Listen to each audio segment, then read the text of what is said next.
نمایش پارچه از جشن و برنامه‌های ملی آرت‌بیزان.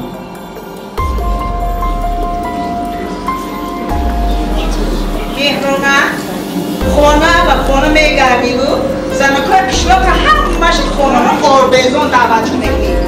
ای به سر تاکید چون که با دیر نکنن نکنی او که آچه میگه که دایرش میگیره بیاید اگر به دایره بیاید با کفا نگردان میشه فهمیدی؟ آچه ما دایره داریم دایره شنو خلطه زده بیاید او دایره خوری مرجان هم کسوره هسته که جرنگست بکنن او دورا کن برا ستاره ستاره عروسون گفته دیگه ای خانه نمیروی اگر خانه داماد که رفتی انا خیلی کن اگر که اونجا خانه آچه نیسته که تا نیم روزه بزنی خواه سهر میخدی کار بار بکنی حرمتی خسر خشتمان کنی چند زندگی هستی و بلندی داره و همش توقت بکنی و خبر اینجا تا اونجا نمیبری فهمیدی؟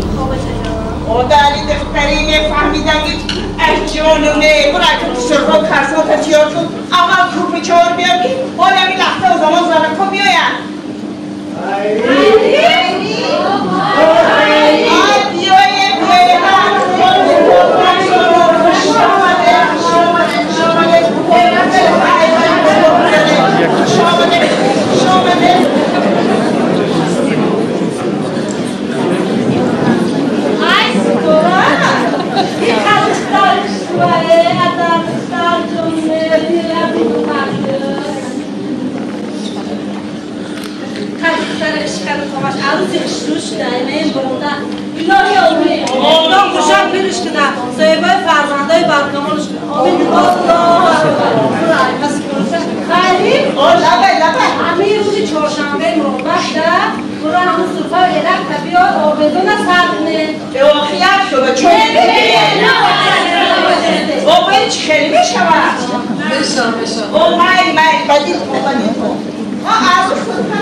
خیر مبارک باد پروردگار می داماد رفت خوشفکر نبود شما هم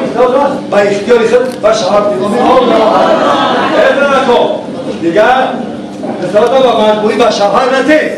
یکی از سبب‌های اساسی جداشوی عائله همین است. راست میگو.